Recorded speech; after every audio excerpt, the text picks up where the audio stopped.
All right, so I'm going to start off with just introducing us to what the PSAT is. We will talk about why it matters and then how to be prepared.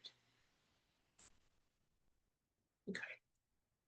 So we're going to begin by just going over some vocabulary terms to make sure that we all are on the same page about all the different words and phrases and acronyms that you're going to hear this evening.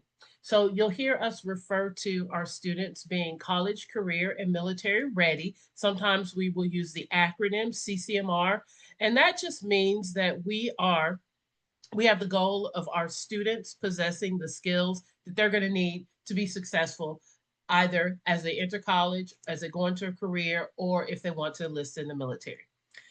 You will hear us refer to the College Board quite a bit. The College Board is the organization that both prepares and administers the PSAT, the SAT.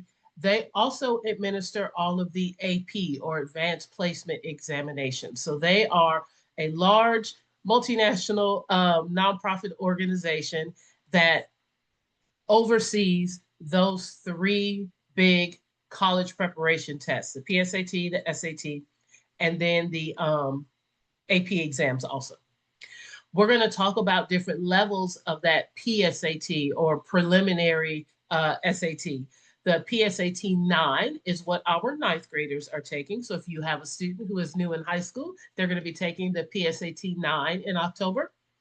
And then there is the PSAT slash NMSQT. This is the one that is taken by our 10th and 11th graders. It is essentially the same test, and we'll talk more about that later. But this is the one that's going to be given to all of our 10th graders and the 11th graders who have opted in to taking that test. The SAT is a scholastic assessment test. This is one of the oldest college entrance exams in the country, and it's the main foundation of the College Board's college examination program. The SAT, that's the test that's going to measure students' math and then reading and writing academic skills in order to place them for college entrance. And then lastly, there's a company we will talk about called Khan Academy. They offer personalized online SAT prep. You'll hear us talk about them as well. So here's just a little more information about the suite of assessments as it is referred to. These are the tests that are under the College Board's umbrella. So we start off by offering our students the PSAT, the preliminary SAT in ninth grade, and that's the PSAT 9.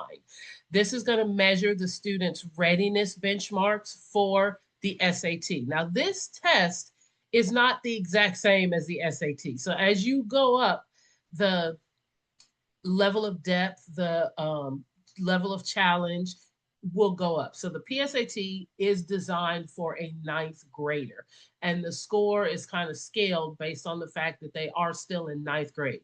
So if you take the PSAT 9 and then you go and sign your student up to take an actual SAT the next week, it's not the same test. It is designed for where they should be in ninth grade to give you an idea of what their performance will be when they take the actual SAT in 11th grade.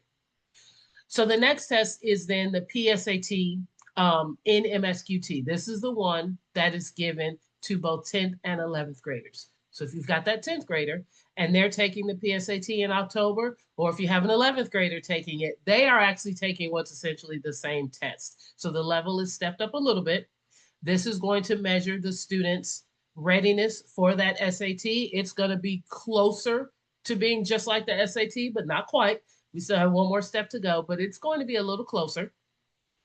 For the 11th graders, the part that really makes it different for them is those last four letters, that NMS, last five letters, NMSQT. And that stands for National Merit Scholarship Qualifying Test. So when they take this test in 11th grade, it also allows them to qualify for the National Merit Scholarship competition. And it really starts them on the path of college admissions and and receiving information from colleges, and it really kicks off that whole process. And then lastly is the actual SAT. Here in Plano ISD, we give the SAT to every 11th grader free of charge. So you take the PSAT 9, that's your first practice. Then you take it again in 10th grade to practice again. Those two tests are given to all students free of charge. If you want one more practice in 11th grade, the PSAT 11, our students at Plano Senior as 11th graders, they do have to sign up and pay to take the PSAT a third time, but they are all given the SAT in March of 11th grade, and it's a real SAT that they can use for college admission.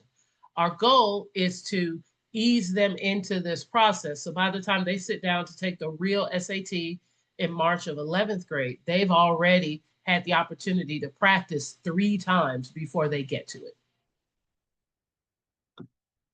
So here's why this matters. Here's why if you're a 9th or 10th grade parent, your student has been signed up for it. And if you're an 11th grade parent, here's why you chose to sign your student up for the PSAT. The PSAT 9 and then that PSAT 10, 11 NMSQT test really gives good performance feedback, and it provides additional practice. So when you take the test, you're going to get a detailed score report in that student's College Board account that will go over specifically, here are the areas of strength, here are the areas where your student can improve. So that if you or your student want to then have some focused study or remediation to improve the score, you know exactly what areas the student would need that improvement in. And the score reports, and it all stays together in one College Board account. So even when you're an 11th or even a 12th grader and you're looking at your PSAT or SAT scores, you can see the entire history of progression from when you took that first PSAT in 9th grade. This also starts the process of getting college access. When you take the PSAT, specifically when you do it in 10th and then in 11th grade, colleges, you have the option to opt in to sharing your scores and your information with colleges, and then they can begin the recruitment process based on how you do on the test and how you answer those college interest questions. You know, they may ask you things like, what majors are you looking at? What area of the country are you looking at? And that's going to be part of starting that college search process. And then lastly, for that 11th grade test, this is where students can now start to get access to scholarships. The big scholarship, the one we'll talk about in a moment, is the National Merit Scholarship Corporation. But even in addition to that, there are other scholarships that use the PSAT as kind of their entry level information as to whether or not the student might qualify.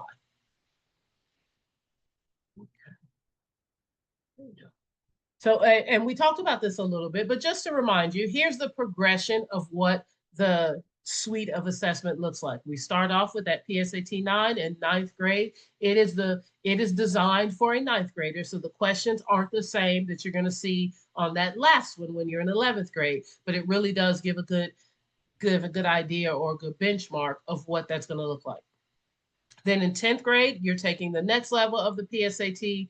11th grade, it's the same test, but now you have one more year of English, one more year of math. So our students almost always do better when they do it again in 11th grade. And this is the one that starts the process of qualifying students for scholarships. And then lastly, in March of 11th grade, you will take the actual SAT at Plano Senior, free of charge. All students get the opportunity so that when you leave 11th grade and you start your college admission process, you have at least one official SAT test.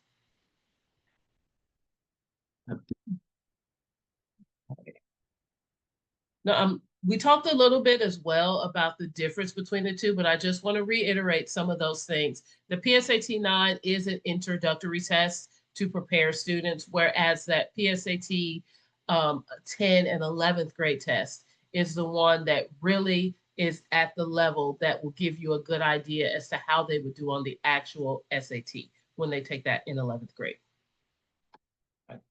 So I want to just give a few examples of some of the schools that offer scholarships for students who score well on the PSAT. In order to be a national merit semifinalist or finalist, you have to be in the top 1% of test takers. So these are kids who are really doing a great job. And here in Plano ISD, we often have a large number of students who qualify as national merit semifinalists and finalists, especially compared to other school districts. And a lot of that has to do with the fact that we give the students multiple opportunities to take the PSAT leading up to the SAT. So one of the places that quite a few of our national merit students like to attend is right here in our area is UT Dallas. At UT Dallas, if you are a national merit finalist, so you're someone who took the PSAT in 11th grade and you were in that top 1% of scores and you meet other qualifications as well. If you are a student like that and you apply to UT Dallas, they are one of the schools that offers full tuition coverage for those students for 8 semesters. So that's 4 full years. They also give stipend for books, housing, meal plans. So this is a school that has a really great program for national merit scholars. Another school that our students are often interested in attending is OU, University of Oklahoma. They also give great national merit scholarships if you are a student who qualifies for that. And just to reiterate, in order to qualify for the National Merit Scholarship, you have to take the PSAT in the fall of 11th grade, and you have to be in the top 1% of scorers. And the actual score cutoff does change each year based on how the students in that test cohort, what their scores look like. But if you fall into that category, this is another school that gives really great benefits if you qualify for national merit. They waive 100% of tuition, just like UT Dallas does. You can have another stipend that goes towards your fees and towards your housing and books and such. And these are just 2 examples. If you are an 11th grader, you get a newsletter from the Plano Senior High Counseling Department once a month. And in that newsletter is a link to our scholarship database. We have a large database that I, as well as the rest of my staff, personally add scholarships to. So everything that's there, we vouch for. And we have a list of all the schools that offer national merit benefits, whether it's because you are a semifinalist or finalist. If you are commended, which means you're not quite in that top 1%, but you still did really good. There are some schools that offer admission or scholarship benefits for that as well. And even outside of just the national merit, there are other scholarship opportunities that will use the PSAT scores as their way to start to advertise to students. And in addition to the scholarships, there are colleges that will use your PSAT scores to start the process of recruiting students. So a lot of our students who take the PSAT after the scores come out, their mailboxes start filling up with mail from colleges who are recruiting because they're the kind of kid that that they want. And I did see one question, and Ms. McConaughey has answered it. At 1% test takers, they do have a different cutoff by state. So Texas will get it's called a selection index. Texas selection index will be a little different than, no, it's okay. It'll be a little different than the selection index of that in other states, but they're really close. It's not a huge difference, but they group it by the test takers in your particular state. We have a pretty high selection index here in Texas. We got a lot of really well-placed academic students, but it is by the state. And it's not exactly 1%. I'm kind of estimating. Every year they change the selection index a little bit, but it's basically top 1%. Okay, so with that, I am going to turn it over to Miss McConaughey. Let me find her in our list. Oh, we had a lot of people join while I was chatting away about the PSAT. I'm just going to quickly introduce myself again for all the people who did join us. My name is Mrs. James, and I am the lead counselor here at Plano Senior High School. We're joined by the lead counselors from Vines and from Clark, and I've been talking about just the PSAT program as a whole. And now Ms. McConaughey is going to talk to you about the skills and the things that are going to be tested, and then how your student can prepare. Okay, I think I have, let me get her unmuted. Thank you so Okay. much. Can you hear me now? Yes, yes. Okay, I'll perfect. be Thank you so much, Miss James. Miss Edwards from Vines is kindly letting me take over here. And I hope that I do you justice. I want to focus a little bit. You've heard the background and the benefits and why Plano ISD does testing the way that we do. I want to tell you a little bit about the test so you, as a parent and a family, can prepare.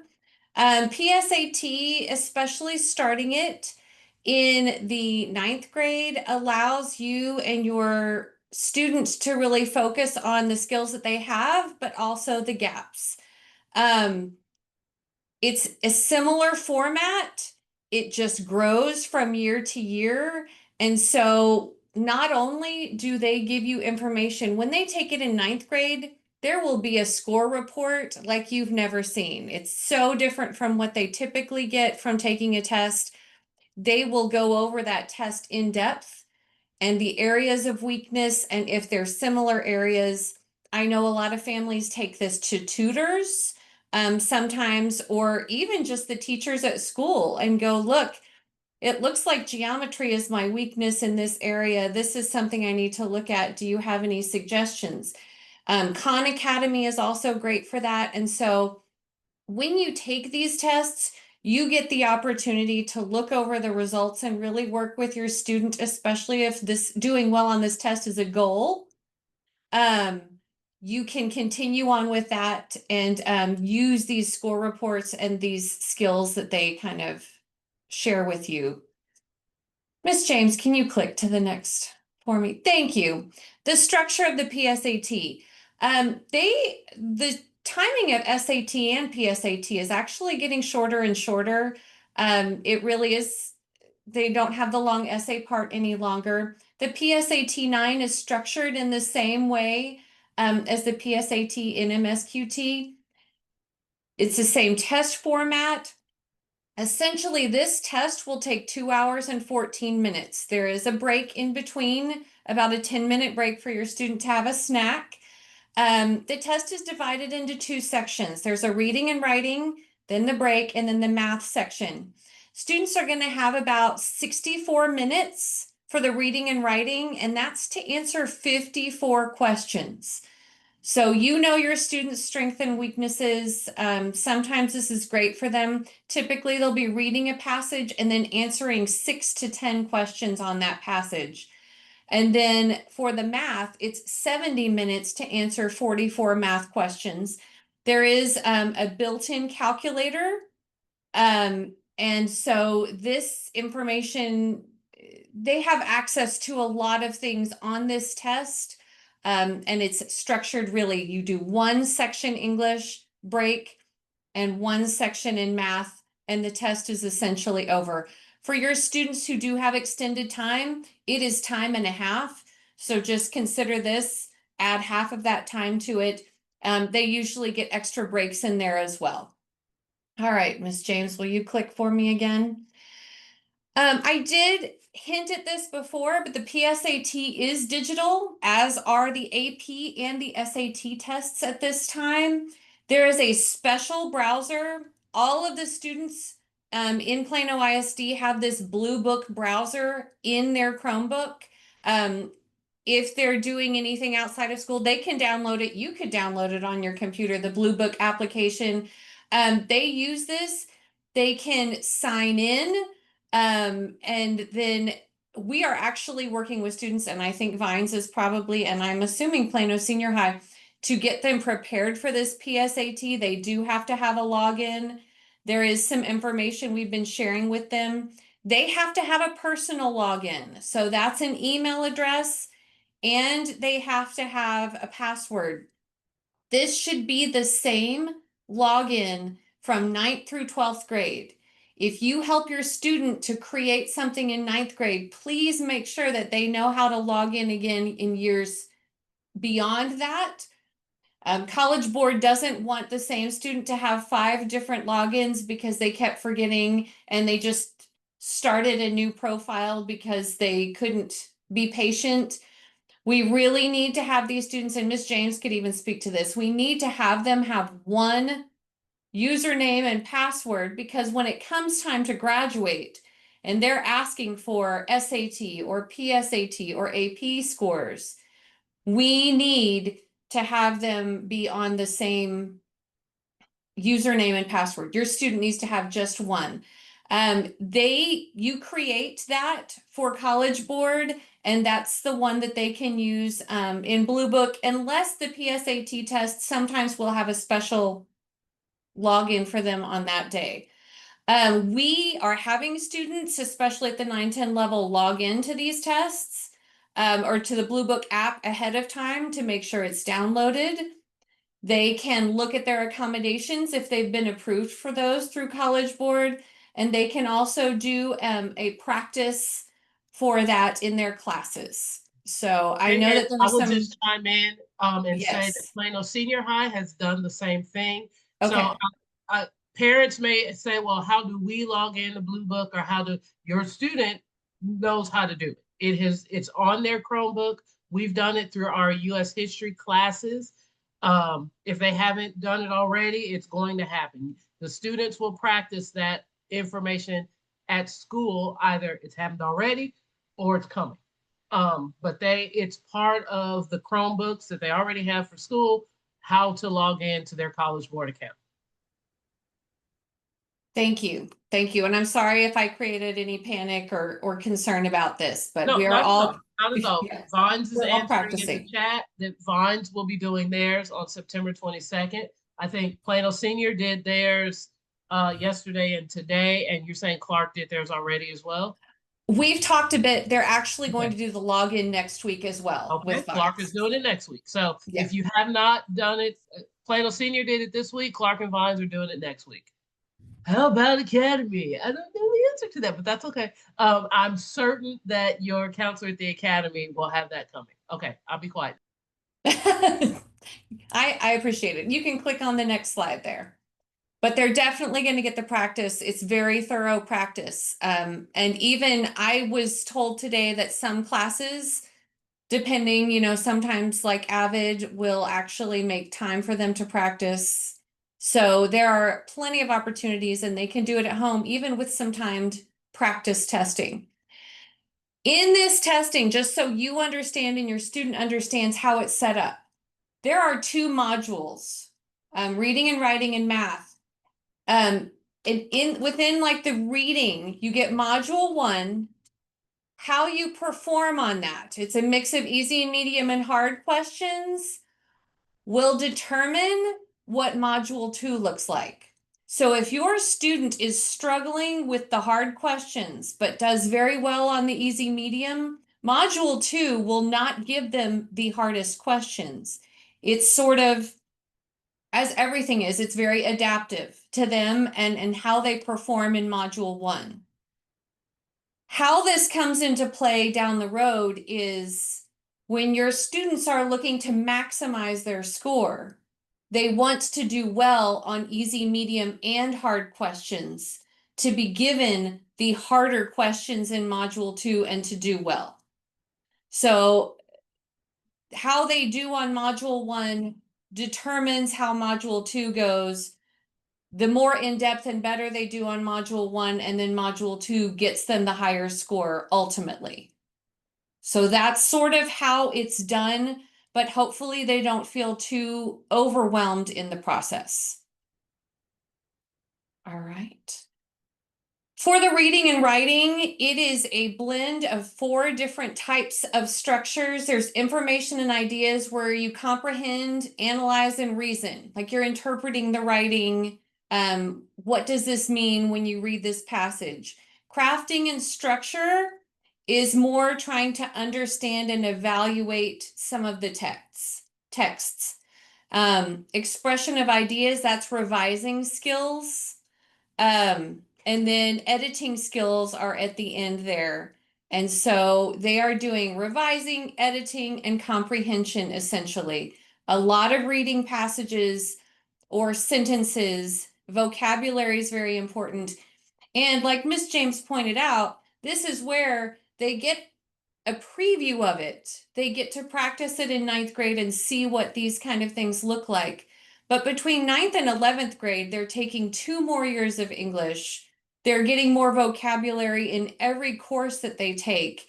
And so they will naturally improve in a lot of these areas just through experience. So hopefully that helps settle everyone on this reading and writing part. Next, we're going to talk about math. The SAT will cover up through Algebra 2. As you know, most students are not taking Algebra 2, but many are even taking Algebra 1 in ninth grade. That's the standard. So PSAT 9 is set for them to be in Algebra 1 and to be understanding that information. Algebra is part of this test. Advanced math beyond that is part of this. Problem solving and data analysis and geometry and trigonometry. And you say, well, what if my student's not in geometry? Again, this test is moving up in skill. That PSAT in MSQT will have all of it, but like I mentioned before, it's adaptive. If your student is just barely in geometry in 10th grade, but they're taking this test and it has geometry questions, it will adapt to what they're doing well in, and they will have fewer of these geometry questions. This is set for them to take the SAT ultimately. So we encourage students not to take a true SAT until they are in that Algebra 2 class, until they're exposed to all of these levels of math. But it is set up 9th grade and 10th and 11th to really be getting to that point of SAT. These PSAT is pre-SAT. So that's how the math will go. It will have a little bit of everything, but students tend to do pretty well in general. All right, what about accommodations? And I know I think this was mentioned before in the chat. If your student receives accommodations on the STAR tests or the EOC test, they do not automatically get College Board accommodations. So hopefully your 504 coordinator, your special ed, your ARD meetings talk about this. We have to have you apply separately for College Board accommodations for the PSAT, the SAT, and AP tests. They look at the data of your ARD meetings and what's been approved in your accommodations. Then we request things. They have a certain amount of accommodations that they supply. And so we try to work within both parameters. For most students, additional paperwork and proof must go to College Board. If you need assistance with this, if you are not sure about this, you can certainly contact your special education case manager, the 504 coordinator, or your counselor can get back to you. But I will tell you the 504 coordinator or the case manager can probably answer faster than the counselor at school as to who has these accommodations and who does not. When you get these, just like with their login, it will last all 4 years. So 9th through 12th, you get the accommodations in 10th grade, they will last them through the 12th grade. All right. And that's one of the benefits of you doing Yes. the PSAT in 9th and 10th grade. You'll get your College Board accommodations all set up. So when it's time to take the real SAT in 11th grade, it's already done and there's nothing to worry about. Thank you. How to prepare for the PSAT? There are different ways, and we kind of mentioned this a little bit earlier. Many PSAT study and prep sources are available. We are sharing this with the students. We'll probably send something out to the parents. There are English and math specific things going through the classes right now. I can tell you that there is a big push in the district for our students to be ready for the PSAT, the SAT, TSIA, any of these tests. And so our math and English teachers are very aware of aligning their curriculum with this type of testing. In addition, if your student goes into Blue Book and they show you this, there is access to full-length practice tests just with the same timing, and they can do that anytime in preparation of this test. And then Khan Academy. We emphasize this to the students. Khan Academy is the only group that is basically sanctioned by College Board that has the inside information to help your students with preparation for any of the College Board tests. All right. In addition, we are sharing with your students how to log in, how to practice, what the purpose of this is. I know that this is not necessarily a parental excitement, but students doing well on the PSAT last year, that led to scores that helped them earn exemptions from spring exams. And they didn't care about it in the fall when we had told them about it, but they certainly cared about it in the spring. And thankfully, we have 10th graders who had that privilege and watched that happen on our campus last year, and it's still going to be true this year. So them just trying their best. I'm not saying to do crazy test prep or anything, but just coming and trying their best will probably work out very well for them. It is a sliding scale of what earns you the right to have this exemption based on test scores. And so it improves a little from 9th grade to 10th grade, then from 10th to 11th. In addition, Blue Book, we mentioned that one account is needed. There's lots of practice in there. College Board also has some great things, and then Khan Academy is in there as well. So we are helping students get logins to Khan Academy and actually practice in their spare time. Do you guys want to add anything, Plano Senior or Vines? Is that good? That is, yeah, that is good. And I just, like you said, we don't want to stress the kids out about any of this, but No. doing well on the PSAT leads to them getting there's some perks like the exam exemptions. It also then leads to they do well on the PSAT, they're going to do great on the SAT, which they take as an 11th grader, and that will get them their CCMR indicator. It shows that they are college ready.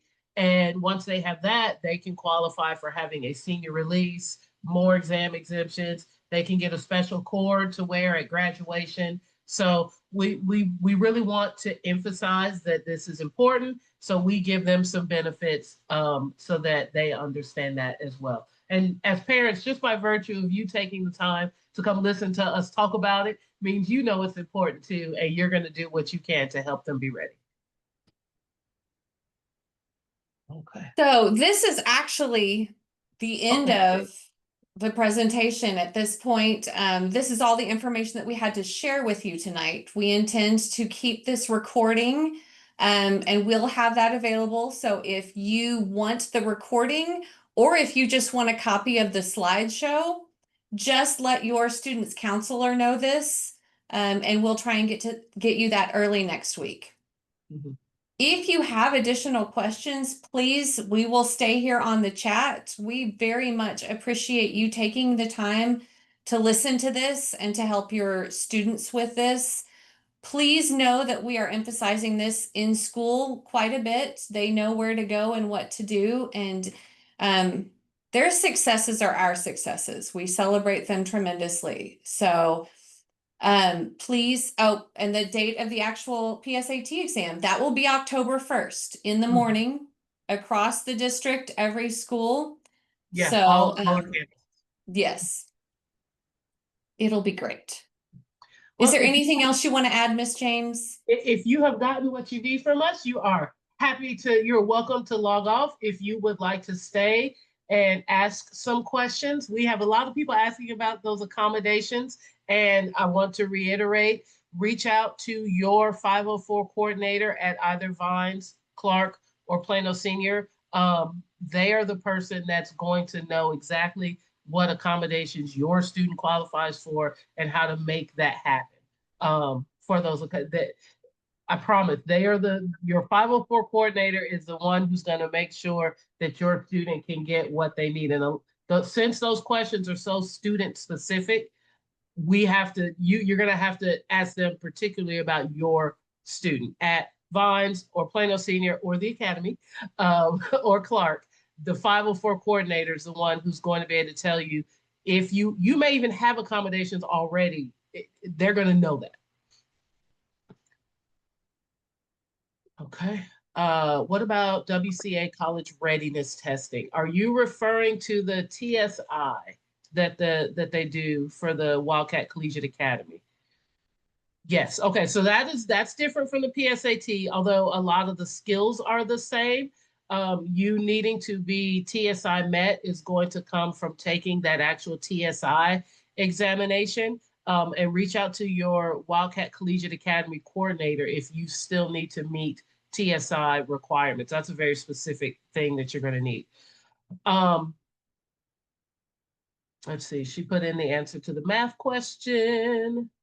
And there is a calculator built in to the test, and the kids are very used to using the online calculator. I bought a fancy calculator for my own children, and they don't even use it. So because they like using the online calculator that is part of the testing program.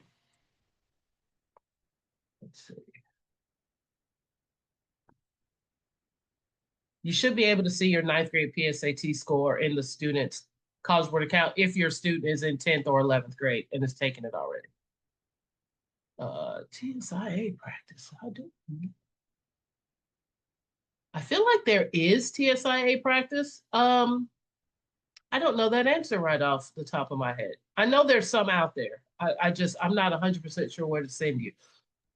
I Although, believe that there is, and I believe that we did that before they happen in the spring as well. So I am okay, sure that the testing coordinators will share that with the staff and the okay, students. okay. Well, let's see. All right. I think we're good. Thank you all, Miss Edwards, and I see Miss Lee has been in there. No, everyone gets to use calculator for the parts of the test that qualify for a calculator. So it was asked, are the calculators only for 504 students? No. For the parts of the test that allow a calculator, there is a built-in calculator in the online test that all the students have access to.